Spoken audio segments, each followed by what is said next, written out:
From Romeo and Juliet to the great operas, we find it in classical literature, we find it in classical novels. We find it certainly in the romance novels of these days. We find it in the magazines of Hollywood figures and famous personalities as well. The preoccupation with romantic love and the prospective romantic partner. Can we find the kind of perfect happiness in relationship that the romantic love tradition promises us? That's the question that I would like to entertain with you.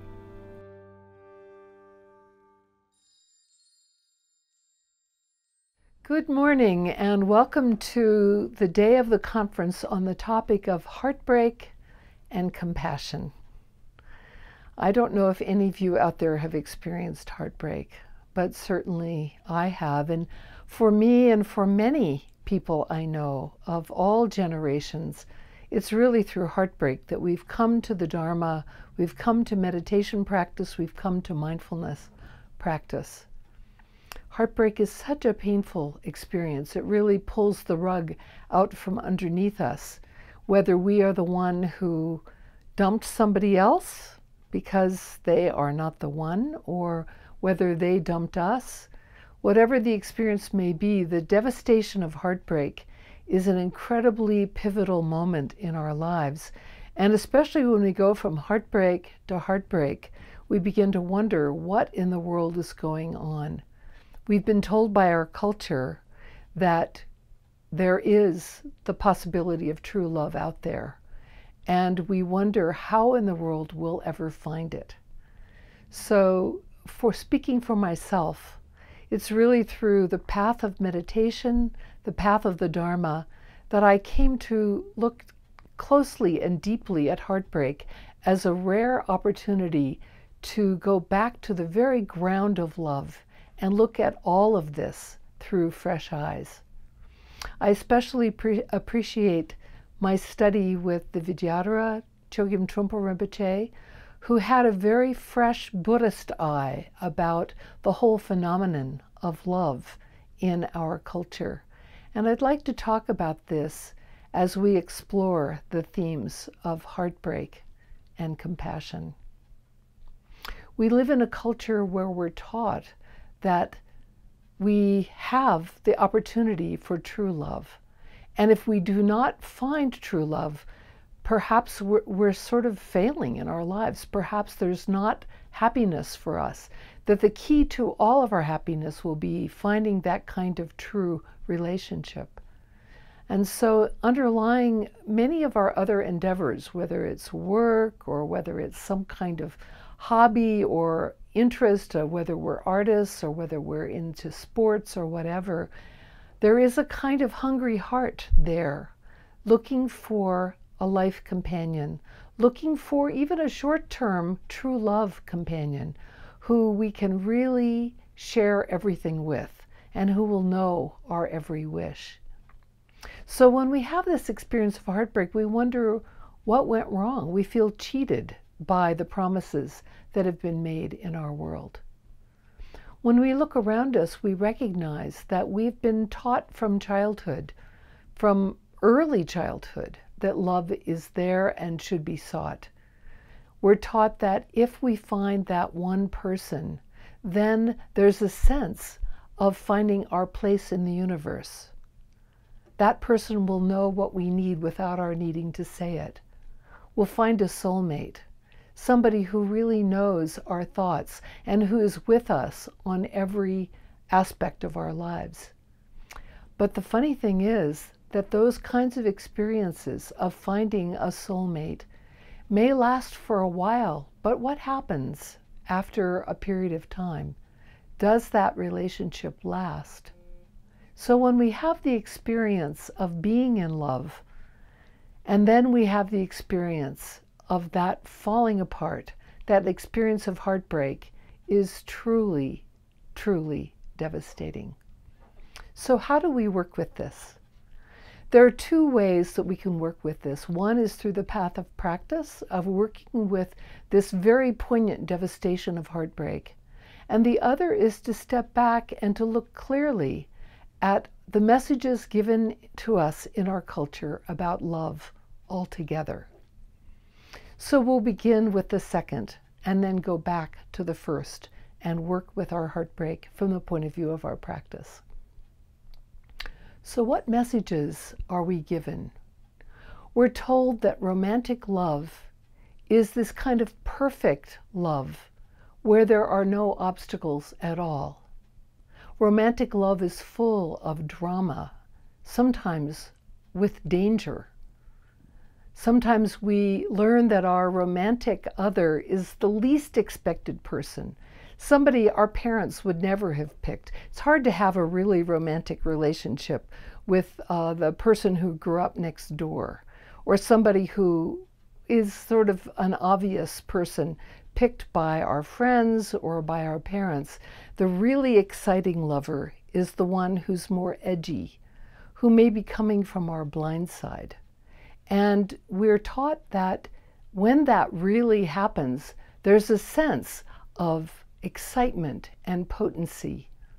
It may be somebody who's with someone else, so it may have a kind of illicit quality. And this kind of excitement and danger that comes from the classic love stories, from Romeo and Juliet to the great operas, we find it in classical literature, we find it in classical novels. We find it certainly in the romance novels of these days. We find it in the magazines of Hollywood figures and famous personalities as well. The preoccupation with romantic love and the prospective romantic partner. But what I learned through my teacher and through the eyes of Buddhism is that romantic love is a very particular kind of expectation that comes from Western culture especially. Of course, it's showing up everywhere in the world these days because of the influence of Western culture. But through some of the reading that I did in graduate school and since, when you really look deeply at the romantic love tradition in the West, it developed from a heresy of Christianity in the High Middle Ages. And they say that within 100 years, the churches were emptied, and instead of seeking union with God, everyone began looking for union with the impossibly unattainable lover. So the courtly love tradition is really the source of the romantic love tradition in the West. When we look at love traditions in other places in the world, in India, in Japan, there is not a tradition of romantic love there that resembles Western romantic love. This is a really interesting thing for us to understand, that we have given a great deal of our attention and imagination to what began as a Christian heresy. And as a Christian heresy, it is a kind of pseudo-religion which tells us that true happiness is not found through spiritual and religious pursuits, but through finding love. Can we find the kind of perfect happiness in relationship that the romantic love tradition promises us? That's the question that I would like to entertain with you. If we look at some of the classic love stories, and I like to think of the popular film Titanic, which is a classic romantic love triangle with a fiancé who's callous, and while he's the obvious choice picked by the mother, he is not exciting and he's not the soulmate of Rose. But the impossible lover, who is a stowaway on shipboard, and the inappropriate person is the true soulmate. But can one find true love in that kind of way? When we look critically at the romantic love tradition, we see that romantic love is a kind of religion that promises happiness because there is the one person out there for us. And there is a belief that that is kind of divinely ordained, that there is the one, like a needle in a haystack. There's only one human being out in the world for us. That's a real question. Why in the world would there be only one human being in the world who could truly make us happy? And how could happiness come from another person rather than from within ourselves? From that point of view, the romantic love tradition is an impossible love. It is an unhappy love. It's a love that has tremendously high expectations, that cannot deliver on its promises. And the extent to which we need the lover to be this kind of perfect, impossible, slightly dangerous soulmate, we set ourselves up for disappointment in our love relationships. No wonder so many of us have heartbreak. That's the real question. So when we look closely at the romantic love tradition, we see that this Christian heresy that tells us the only way to find true happiness is to find the one, impossible to find, and that if we can find that person, everything will be fine, we begin to recognize that we're setting ourselves up only for fantasy. And we're ready to break up on the spot with the person who doesn't fit that fantasy, this perfectly lovely human being who may not fit the fantasy, but who may love us. But we're ready to dump that person because they don't fit who we think is the one. We don't want to waste our time with the wrong person. This is truly obscene. To instead of understanding this kind of theology, the evangelical theology of the one, as destructive and antagonistic to genuine human relationship, genuine love with a real human being, as opposed to a pure fantasy carried on in our heads, carried on in our removed fantasy hearts. So this kind of perspective is very important to begin to look critically at this broken heart. What is the heartbreak about? To what extent is it wrapped up with this unrealistic expectation of the lover? The unrealistic expectation that that person read our thoughts, satisfy our desires without our expressing them, and being perfect in every way to fit the fantasy that only we thoroughly understand. This is a way to begin to develop a fresh perspective about romantic love. So we're still heartbroken, right? Heartbreak doesn't go away just because we see that there are flaws with romantic love as a pseudo-religion of our culture. Falling in love is still a very definite experience, a very powerful one, supported by culture and by our desire to be closely connected with another human being. So how do we begin to work with heartbreak? What I've learned most from my practice and my lineage is that fundamentally we start with loneliness. It's interesting, so many times our drive to find the one, to find the lover, is because loneliness is so painful. And we start with that quality of loneliness, of feeling so isolated, really wanting an intimate soulmate, someone to really share everything with. It becomes the driving push to find someone. And there are a variety of themes of loneliness that really underlie our experience of heartbreak. If we really model this on some of the kind of analysis the Buddha gave, we could say there are 4 kinds of loneliness that come. The first one is wanting very much to fall in love, and we never have. And so we feel this kind of yearning in our hearts, really reaching out, wanting to find someone, and we feel bereft, we feel hungry, we feel lonely.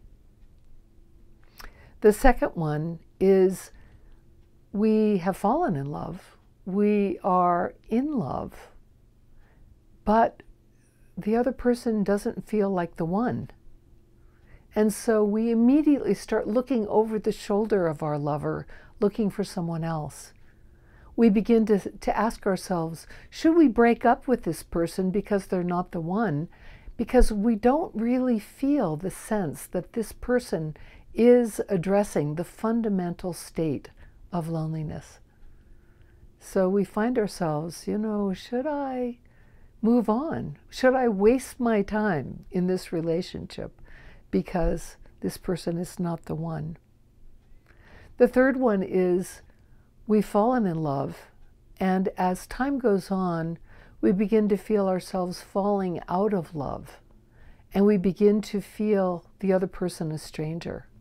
We feel that in spite of ourselves, we were mistaken, that this is falling apart right before our eyes. And so there's a quality of disillusionment and disappointment and sadness that comes right at that moment. There's a fourth kind of loneliness, which I want to share because it's not usually talked about, and that is falling deeply in love and then discovering that in the midst of being deeply in love, we're still lonely. And I wanted to share with you a conversation that I had with Trungpa Rinpoche, the Vidyadhara, in the early years of my practice. At a meditation retreat, I had met a lovely man. I'd been through so many heartbreaks, and I met this lovely man. We fell very, very much in love, and we were involved for a period of time, and it was the most exquisitely beautiful love experience. But I still felt haunted by loneliness. I still felt that quality of loneliness haunting my heart. And I had an opportunity to meet with Rinpoche about some other business, and at the end of that conversation, I said, "May I ask you something personal?" And he said, "Yes." So I described, going to this retreat. I fell in love with this man. We got together after the retreat. We were still involved several months later, but I had this gnawing sense of loneliness that continued. And Rinpoche threw his head back and laughed, and he said, "Ah, the practice is working." And I felt so upset, so angry at that moment about his saying this, the practice is working. And then I connected with the teachings that he gave, that when we begin to practice meditation, one of the things that begins to happen on the path of mindfulness is we begin to recognize loneliness is always with us. There's a quality of loneliness that pervades our experience. It's something that is there whether we're in love or not.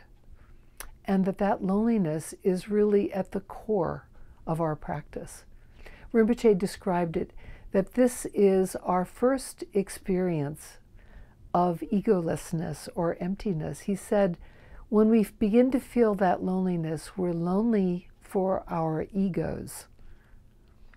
So that quality of loneliness then becomes a real gateway to the practice, beginning to really settle in to loneliness. And Rinpoche describes this as making friends with loneliness, making friends with our own solitude. He spoke about this as having our own quality of wherever we sit, wherever we are, wherever we're living in the remote mountains or in the remote forest. It's as if we're on a solitary retreat. The quality of loneliness is always with us. And we begin to make friends with our loneliness. And he said at that point, our loneliness becomes aloneness. The difference between loneliness and aloneness is that loneliness is neurotic and complaining, always demanding someone take this feeling away, Someone make me feel not lonely. He said when we begin to befriend our loneliness and it becomes aloneness, there's a kind of dignity and beauty. There's a kind of space and poignancy that is different from the neurotic complaining of loneliness. And as we make that relationship with aloneness, we begin to feel and taste our humanity in a different way than we do when we're caught in that lonely, lonely, lonely, lonely situation. And he described the journey of the practitioner as we befriend our loneliness and feel our aloneness deeply. There's a quality of simplicity and space that comes, so that when we are with others, we're able to actually be there for them and feel them as well. And as he said, we begin to discover a mutual aloneness with other people. This mutual aloneness is a completely different basis for human relationships than the egocentric, demanding loneliness itself. And there's this ability to be alone with others that becomes an entirely different basis of relationship. At one point, Rinpoche said, we end up with partners who have a quality of aloneness that is similar to our own, has a similar flavor. And we begin to acknowledge in relationship this kind of shared experience of being alone with others. There's an incredible shift that comes from that. So this kind of perspective is quite a different approach than our usual approach to loneliness. One of the key elements about making friends with loneliness is to begin to practice loving kindness toward ourselves. When we feel ourselves lonely and demanding and unhappy and expecting someone else to make us happy, it's a very powerful practice to begin to wish our own happiness for ourselves without expecting others to do it for us. And this is really the core of loving kindness practice for ourselves. So at this point, I will lead you in a practice of loving kindness for ourselves, and particularly for our lonely, heartbroken selves, the parts of us that feel so unable to experience our own happiness. At that point, we're going to embrace and put into the cradle of loving kindness our own lonely, unhappy selves. So at this point, I'd like you to close your eyes and visualize that you're looking in the mirror at your own face.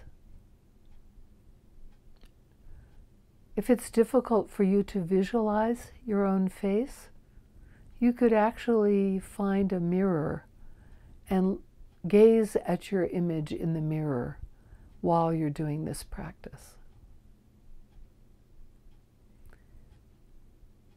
We're looking at ourselves as if we're looking for the first time, seeing the kind of heartbreak and devastation, seeing the loneliness and the despair associated with feeling alone when we have felt we are owed an intimate other. In this case, we are going to become our own intimate other. And as we gaze at ourselves in our visualization or in the mirror, we're going to do an ancient loving kindness practice based on the 4 wishes from the earliest century of Buddhism.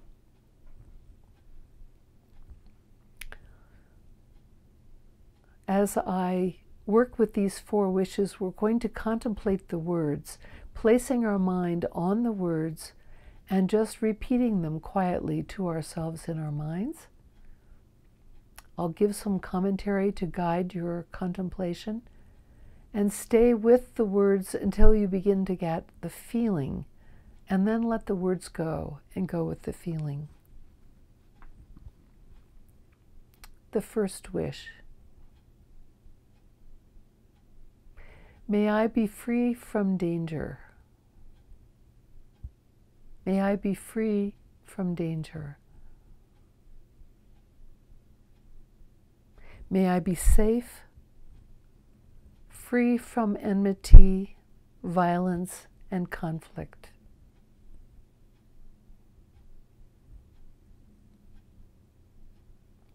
May I be safe from injury or threat.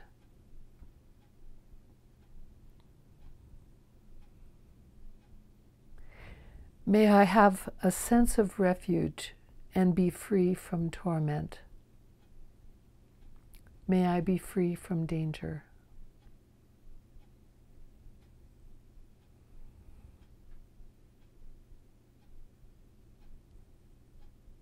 When we feel devastated, we do feel endangered. So this is really the foundation of developing loving kindness and care for ourselves.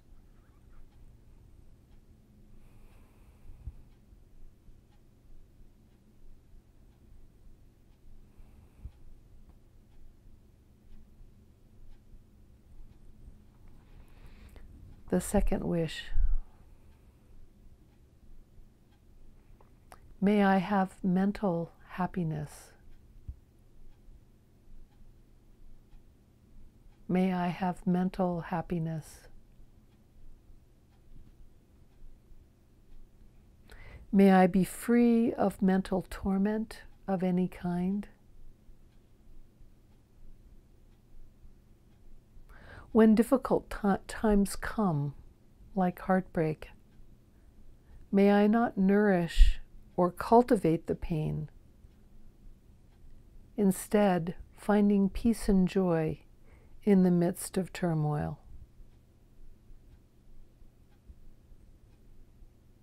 May I feel peace of mind and joy. May I have mental happiness.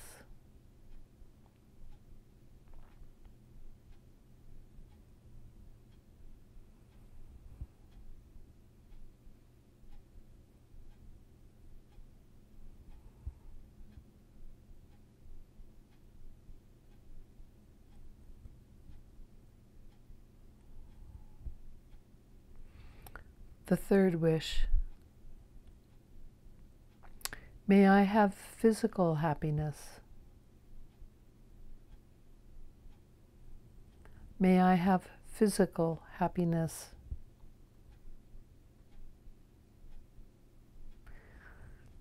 May I enjoy good health and freedom from physical pain.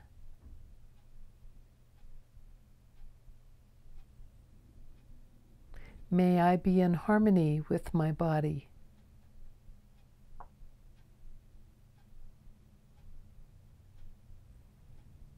When sickness or injury come,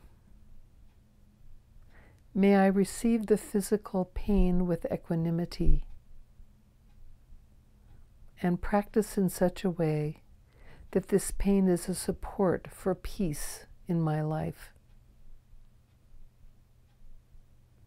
May physical pain not lead to mental torment. May I have physical happiness.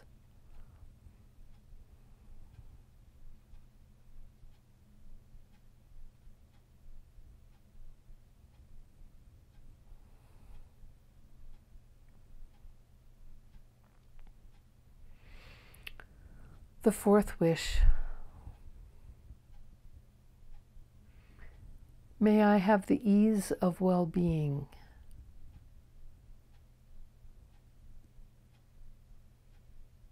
May I have the ease of well-being.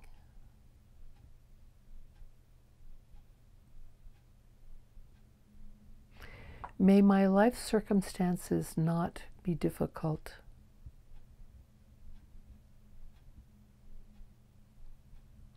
May my relationships, livelihood, and family life be harmonious and enjoyable.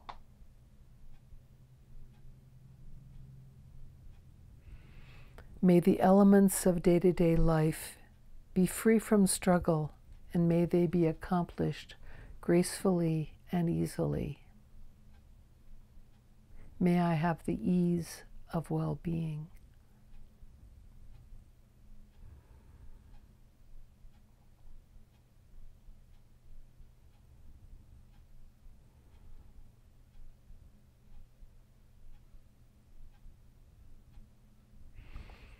And at the end of the practice of the four wishes, we conclude by saying, may I be happy. And what we're really saying is, may I be able to make friends with my loneliness. May I understand that no one else can make me happy, that the only true happiness that's discovered is the happiness found within. And then we can share that happiness with others. So this is a practice which is the ancient practice that helps us identify that quality of the inner happiness that we're able to give ourselves as we move from loneliness to aloneness. Thank you.